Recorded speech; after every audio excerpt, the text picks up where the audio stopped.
آج دی جڑی محفل ہے اس محفل دا نام میلاد مصطفیٰ محفل دا نام کی ہے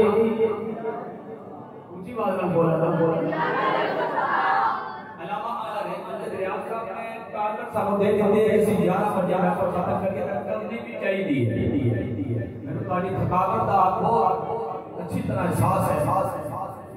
اور میں خراج تحسین پیش کرنا پڑھیا محتام کے عبدوں کے لئے آخر تک ماشاءاللہ پوری مسجد آج بجمعن ہوئی پڑھیا محبتہ رہا احساس کرتا خیال کر لیا میں کوشش کرنا چاہتا ہوں سب زیادہ لگا محفل نام کیے جی سڑک کو لے کے مسجد تک نوجوانوں نے راما سجائیاں نے گلی سجائی مسجد سجائی انہاں نوجوانوں واسطے میں آخری سونے کے شعر نے انہاں دے نام اللہ کی نبی دی بارگاہ پیش کرنے ہیں انہاں نوجوانوں نے محنت اللہ نے تے قبول کیتا ہے نبی نے تے قبول کیتے ہیں ساڈا بھی حق بندا ہے نے خدا رضی کیتی جائے انشاءاللہ نوجوانوں دے متھے تے یہ سیدھا اللہ تبارک و تعالی نے لگ گئی ہے اساں بھی انشاءاللہ اپنا نوجوانوں دے نام خراج تحسین پیش کران گے محفل دا نام میلاد مصطفیٰ یہ مطلب یہ ہے کہ میلاد کی محفل ہے ہندی کے اندر میلاد کی محفل ہے یہ بھی نام ہے لیکن اس روایہ نے کہا کہ میلاد مصطفیٰ میلاد کی محفل ہے لیکن میلاد محمد مصطفیٰ میلاد حضور دے نام میلاد کا ایک اللہ پاک نے موقع عطا فرمایا ہے جیڑا بندہ گھروں آئے ہے کہ آج میرے سرکار میرے جان جیسا دل کرتا ہے کہ ادھر محفل بھک جائے کار جائیے ادھر آنکھ لگتے تو میلاد والے نبی میرے جان وہ پھر آج دھیان کے پیچھے جو پیچھے کر کیوں گے میں آیا محراب و منکو دیوارسی علماء آئے ہیں اسی سارے آئے سانو کنے بلائے سرکار نے بلائے حضرت یوسف صاحب نے تو بلائے لیکن صحیح معنی کے اندر سرکار نے بلائے آج جڑے مہمان بنے ہیں کنے بنے ہیں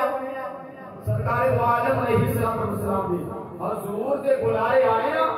حضور نے سانو قبول کیتا ہے کہ اسی آئے ہیں یہ ہوں حضور دے مہمان بن کے بہا گے نا یہ تو حضور دے قدمت مہمان بن کے بیٹھا کہ سرکار کدے سانو بالکل عام لوگیاں نہیں چھڑن گے بلکہ ساڈے سیراں دے اپنی شفقت دا ہاتھ بھی رکھن گے تے ساڈے سینے نو اپنے نور مصطفیٰ دے رنگ نال فرمان بس کے دو گلاں دنیا ضروری سمجھنا تھا رہے مقدر رہے نصیب میں کسی میں نہیں کہنا تو جو کر دے نا ہن سانیاں دے ہاتھ وچ ہوری میں پروا دتی ہے اب تہاڈا اپنا نصیب تے اپنے مقدر ہے جتنا ادب نال بولو گے پیار نال بولو گے اس کے مصطفیٰ دے نام والا مالو کے جاؤ گے الحمدللہ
بسم اللہ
سبحان اللہ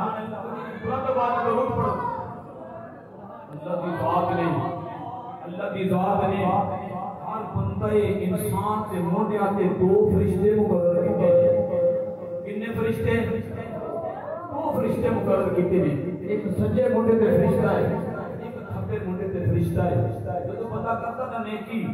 بندہ نیکی کا عمل کرتا اللہ فرماتا ہے اے سجے موڈے والے فرشتیا اے نیکی لکھ لے ایک کھبے موڈے والے بندہ بات کرتا چپ کر کے بیٹھا قلم چپ نہیں حرکت کرنی نہیں تیری باری اے نیکی تو کیتی ہے تیری میری ڈیوٹی ہے وہ کرنی ہے اے ہونے دی باری اے نیکیاں لکھن والا بندے دی نیکی لکھ لینا ہے جدوں بندہ کرتا گناہ اللہ پاک نیکیاں والے سچے موڈے والے کہتے ہن تو چپ کر کے بیٹھ جا ہن اے دی باری میرے بندے نے کیتا گناہ یہ گناہ انہیں لکھنا ہے تے سارا حق بنتا ہے کہ قبلہ ماسٹر یوسف صاحب نے جو میلاد میں اپنا سجائیے اس محفل سے در بیٹھ کے اور یہ نثار زمین گواہ بنا کے اللہ کی بات کا عرض کرنا کہ اللہ سونیا کوئی انج دا بھی ویلا ہوندا ہے رب سانیا کوئی انج دا بھی ٹائم ہوندا ہے جس ٹائم جڑا نیکی دا عمل تیری مخلوق کرنی ہوے وہ نیکی دا عمل سونا رب تو رل کے سارے نال تو بھی کرتا رہیا ہوے جڑا حکم سانوں پہ جاری کرنا ہے اس حکم کے اندر تیری ذات کا شان بھی شامل ہوے یہ آواز آ گئی ایک کائنات میں میلاد والا نبی کا فرمایا ہے سوا لاکھ نبیوں کو اپنا دل پر نبی بنایا ہے ایک سونا لاجواب نبی کا خلیل فرمایا ہے اس نبی کی ذات سے جو بندے پڑھتے ہیں درود و سلام درود و سلام یہ ایسا عمل ہے یہ فرمایا کہ اس عمل کے اندر میں اس مخلوق کے نال مل کے نبی نے درود و سلام پڑھنا اللہ سونیا یہ فرشتہ نیکی کا عمل کرنا لکھ رہا ہے اللہ سونیا یہ برائیاں والا لکھن والا فرشتہ کھپے ہونے والا برائیاں لکھن والی جن ڈیوٹی ہے یہ برائی لکھ رہا والا برائی کرے کوئی انہاں دا بھی ٹائم ہے یہ بھی کچھ کرنا پیا ہوئے یہ بھی کچھ کرنا پیا ہوئے یہ بھی حرکت ہوئے یہ بھی حرکت ہوئے فرمایا ہاں سونے کا منہ کی ذات ہے جو بندہ پڑھتا ہے ختم دے دے درود و سلام کہ سچے منڈے والا درود و سلام پڑھنے والے دیا نیکیاں لکھنا شروع